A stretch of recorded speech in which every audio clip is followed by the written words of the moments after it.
once again, whorehounds. It is I, the Gruesome Ghoul, here with another terrifying tale. For some reason, pumpkins and Halloween go together like blood and guts, and there seem to be a lot of pumpkin stories in our little anthology. Well, Halloween horrors would not be complete without a scary, strange pumpkin. This one is chilling to the bone. So sit back and relax and enjoy Pumpkin by Bill Prozini. Introduction. Pumpkin by Bill Prozini. Trick or treat, the day is turning into night, and shadows now appear. What once we sang so loud and bold, we mumble now with fear. Trick or treat, we're children who live just down the street. Give us something to spend or something to eat. Let us repeat. Trick or treat.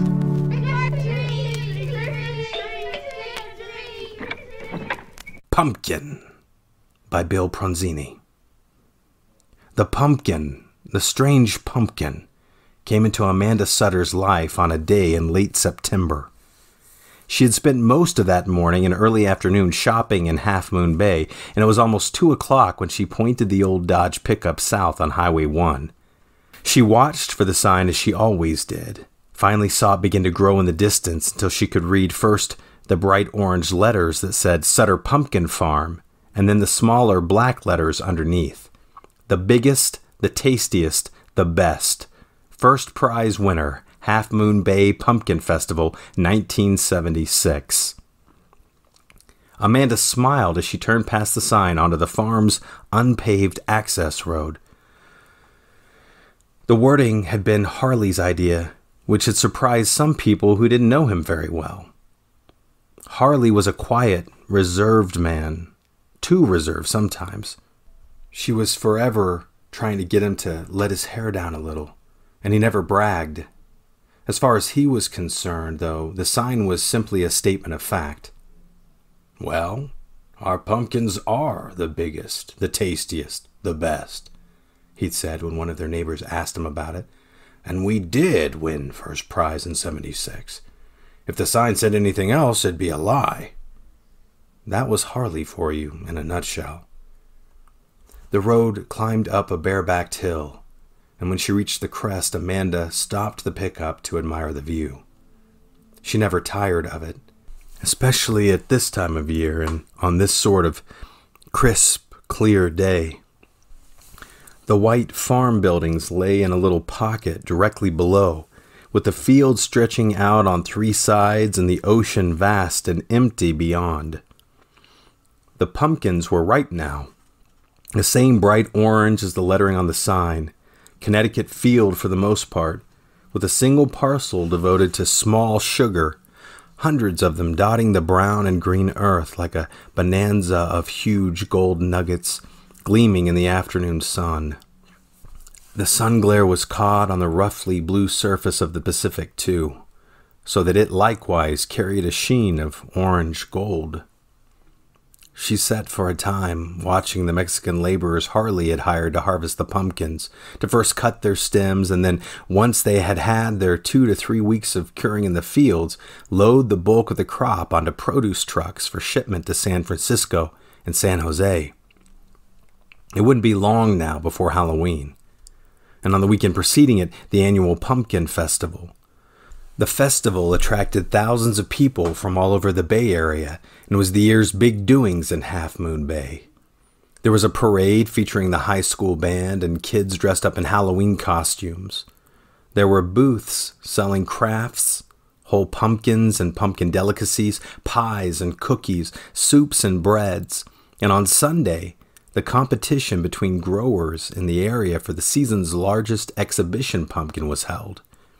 The year Sutter Farm had won the contest, 1976, the fruit Harley had carefully nurtured in a mixture of pure compost and spent mushroom manure weighed in at 236 pounds. There had been no blue ribbon since, but the prospects seemed good for this season. One of Harley's new exhibition pumpkins had already grown to better than 240 pounds. Amanda put the Dodge in gear and drove down the road to the farmyard. When she came in alongside the barn, she saw Harley talking to one of the laborers, a middle-aged Mexican whose name she remembered was Manuel. No, not talking, she realized as she shut off the engine, arguing. She could hear Manuel's raised voice, see the tight, pinched look Harley always wore when he was annoyed or upset. She went to where they stood. Manuel was saying, "I will not do it, Mr. Sutter. I'm sorry, I will not." "Won't do what?" Amanda asked. Harley said, "Won't pick one of the pumpkins." His voice was pinched, low, but the strain of exasperation ran through it. "He says it's haunted." "What?" "No, not haunted, Mr. Sutter," Manuel said. "No, not that." He turned appealing eyes to Amanda. "The pumpkin must not be picked, Senora. No one must cut its stem or its flesh. No one must eat it." "I don't understand, Manuel. Why ever not?" "There is something... I cannot explain it. You must see this pumpkin for yourself. You must feel it." "Touch it, you mean?" "No, Mrs. Sutter. Feel it." Harley said, "You've been out in the sun too long, Manuel." "This is not a joke, Senor," Manuel said in grave tones. "The other men do not feel it as strongly as I do, but they also will not pick this pumpkin. We will all leave if it is cut, and we will not come back." Amanda felt a vague chill, as if someone had blown a cold breath against the back of her neck. She said, "Where is this pumpkin, Manuel?" "The east field, near the line fences." "Have you seen it, Harley?" she asked her husband. "Not yet. You might as well go out there, I guess." "Yes," Manuel said. "Come with me. See for yourself. Feel for yourself." Amanda and Harley got into the pickup. Manuel had driven in from the fields in one of the laborers' flatbed trucks, and he led the way in that. They clattered across the hilly terrain to the field farthest from the farm buildings, to its farthest section near the pole and barbed wire lined fence. From there, Manuel guided them on foot among the rows of big trailing vines, with their heart-shaped leaves and their heavy ripe fruit. Eventually, he stopped and pointed without speaking. Across a barren patch of soil, a single pumpkin grew by itself, on its own vine, no others within 5 yards of it. At first, Amanda noticed nothing out of the ordinary. It seemed to be just another Connecticut field, larger than most, a little darker orange than most. But then she moved closer, and she saw that it was different. She couldn't have said quite how it was different, but there was something. "Well," Harvey said to Manuel, "what about it?" "You don't feel it, Senor?" "No. Feel what?" But Amanda felt it. An aura, a sense of something emanating from the pumpkin that made her uneasy, brought primitive little stirrings of fear and disgust into her mind. "I do, Harley," she said, and hugged herself. I know what he means." "You too? Well, I still say it's nonsense. I'm going to cut it and be done with it. Manuel, let me have your knife." Manuel backed away, putting his hand over the sharp harvesting knife at his belt. "No, Mr. Sutter. No, you must not." "Harley," Amanda said sharply, "he's right. Leave it be." "Then why should I?" "It is evil," Manuel said, and looked away from the pumpkin and made the sign of the cross. "It is an evil thing." "Oh, for goodness sake, how can a pumpkin be evil?" Amanda remembered something her uncle, who'd been a Presbyterian minister, had said to her when she was a child. "Evil takes many forms, Mandy. Evil shares our bed, eats at our own table. Evil is everywhere. great and small. She said, feeling chilled. Harley, I don't know how. I don't know why. But that pumpkin is an evil thing. Leave it alone. Let it rot where it lies. Manuel crossed himself again. Yes, Senora. We will cover it, hide it from the sun, and it will wither and die. It can do no harm if it lies here untouched. Harley thought they were crazy.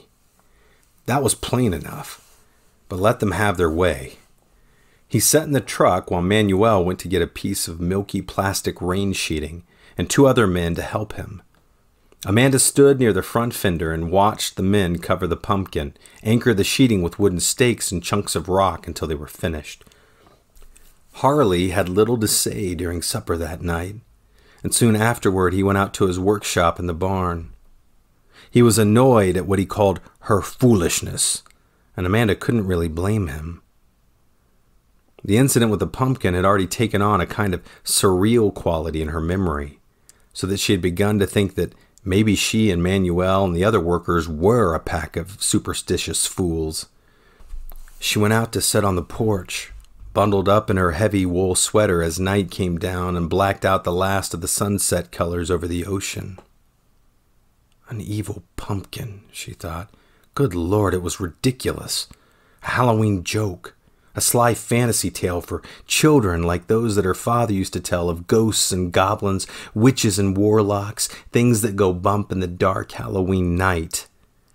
How could a pumpkin be evil? Pumpkins were an utterly harmless fruit. You made pies and cookies from them. You carved them into grinning jack-o'-lanterns. They were a symbol of a grand old tradition, a happy children's rite of fall. And yet, when she concentrated, she could picture the way the strange pumpkin had looked, feel again the vague aura of evil that radiated from it. A small shiver passed through her. Why hadn't Harley felt it too? Some people just weren't sensitive to auras and emanations, she supposed. That was it. He was too practical, too logical, too much of a skeptic. A true son of Missouri, the show-me state, he simply couldn't understand. Understand what? She thought then. I don't understand it either. I don't even know what it is that I'm afraid of. How did the thing get there anyway? Where did it come from? What is it? She found herself looking out toward the east field as if the pumpkin might somehow be pulsing and glowing under its plastic covering, lighting up the night. There was nothing to see but darkness, of course. Silly. Ridiculous. But if it were picked, she did not want to think about what might happen if that woody, furrowed stem were cut, that thick, dark orange rind cracked open. The days passed and October came, and soon most of the crop had been shipped, the balance put away in the storage shed, and Manuel and the other laborers were gone. All that remained in the fields were the dwarfs and the damaged and withered fruit that had been left to decay into natural fertilizer for the spring planting, and the strange pumpkin near the east fence, hidden under its thick plastic shroud.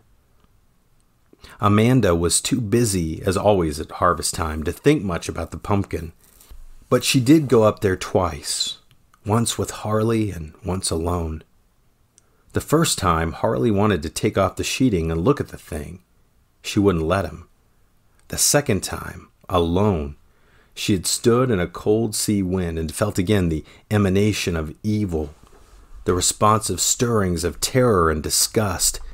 It was as if the pumpkin was trying to exert some telepathic force upon her, as if it were saying, "Cut my stem, open me up, eat me." She pulled away finally, almost with a sense of having wrenched loose from gasping hands, and drove away determined to do something drastic, take a can of gasoline up there and set fire to the thing, burn it to a cinder, get rid of it once and for all. But she didn't do it. When she got back to the house, she had calmed down, and her fears again seemed silly, childish. A telepathic pumpkin, for heaven's sake? a telepathic evil pumpkin. She didn't even tell Harley of the incident.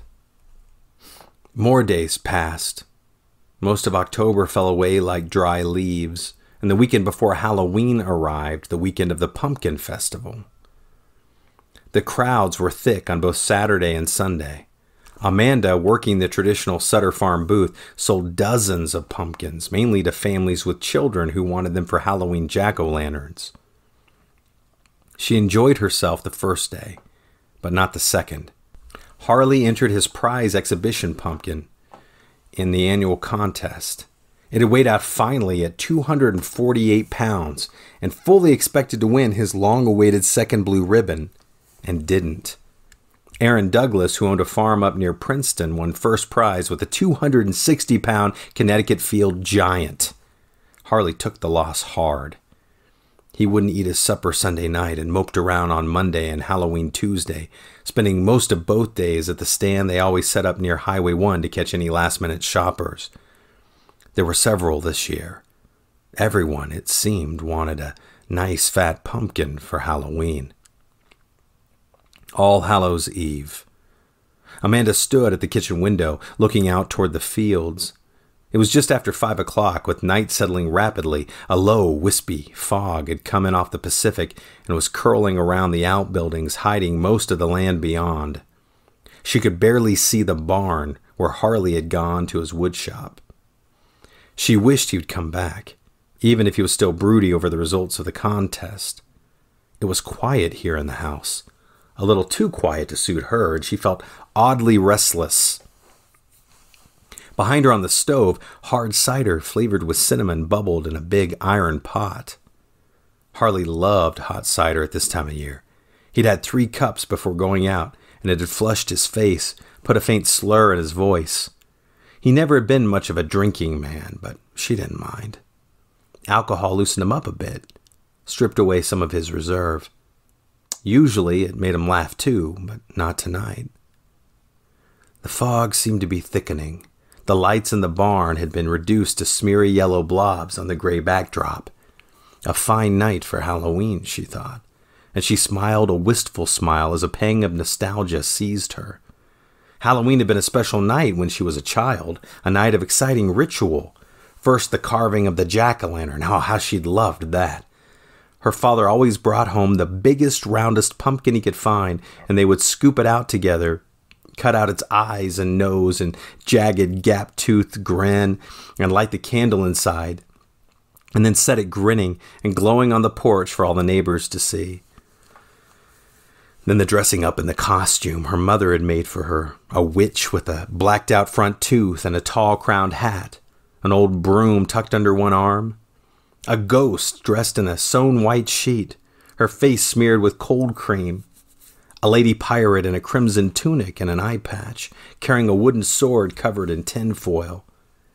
Then the trick-or-treating, and the bags full of candy and gum and fruit and popcorn balls and caramel apples, and the harmless pranks like soaping old Miss Collier's windows because she never answered her doorbell, or tying bells to the tail of Mr. Dawson's cat. Then the party afterward, with all her friends from school.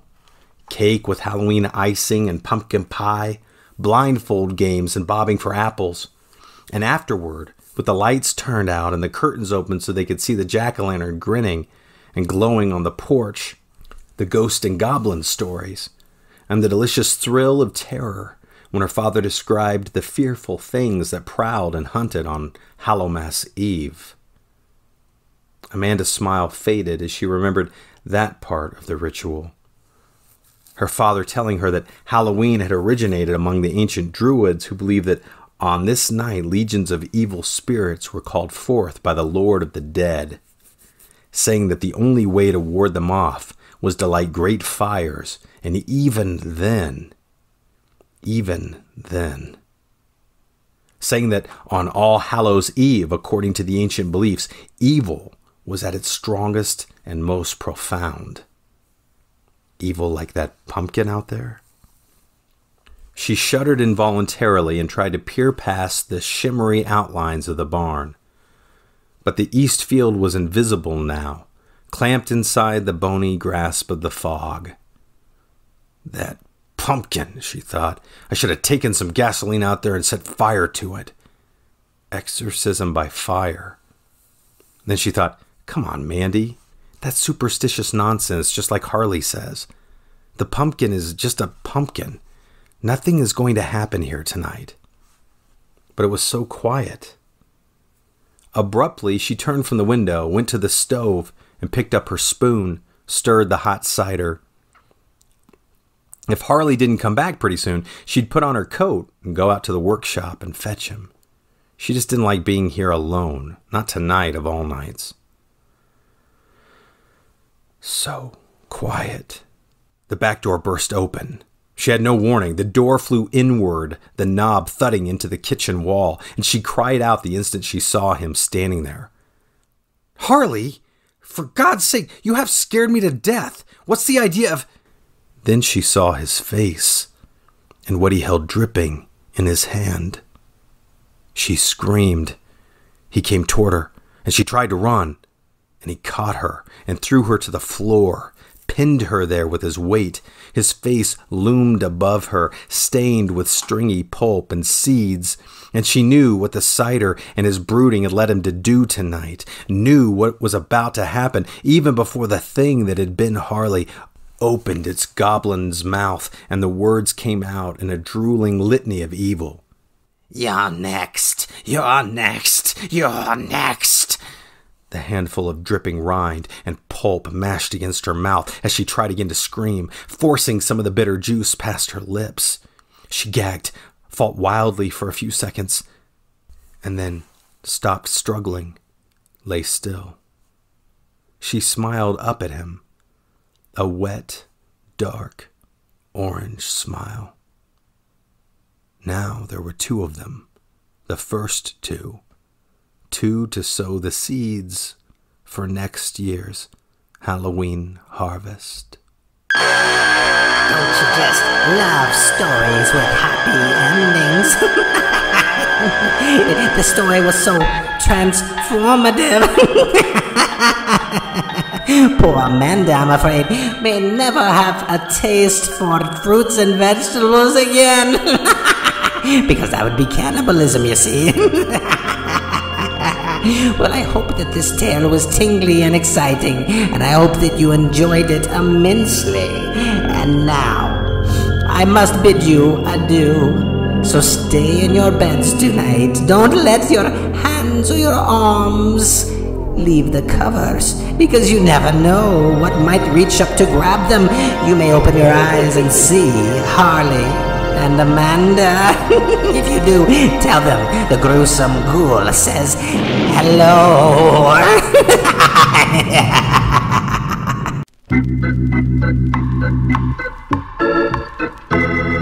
Trick or treat, trick or treat. When you hear the doorbell ring, ding, ding, ding, ding, ding, ding, ding. Trick or treat, trick or treat. Lots of candy, gee, it's dandy. Trick or treat.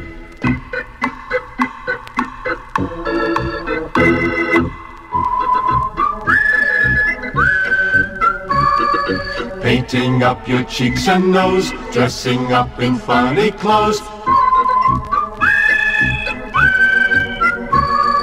Lots of candy, gee, it's dandy. Trick or treat.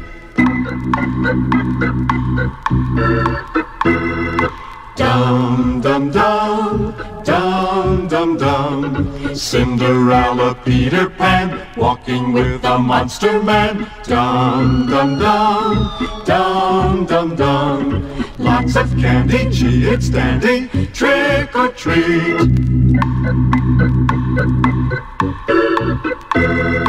La la la, la la la. Goblins, witches, all about. Get you if you don't watch out. La la la, la la la. Lots of candy, gee, it's dandy. Trick or treat.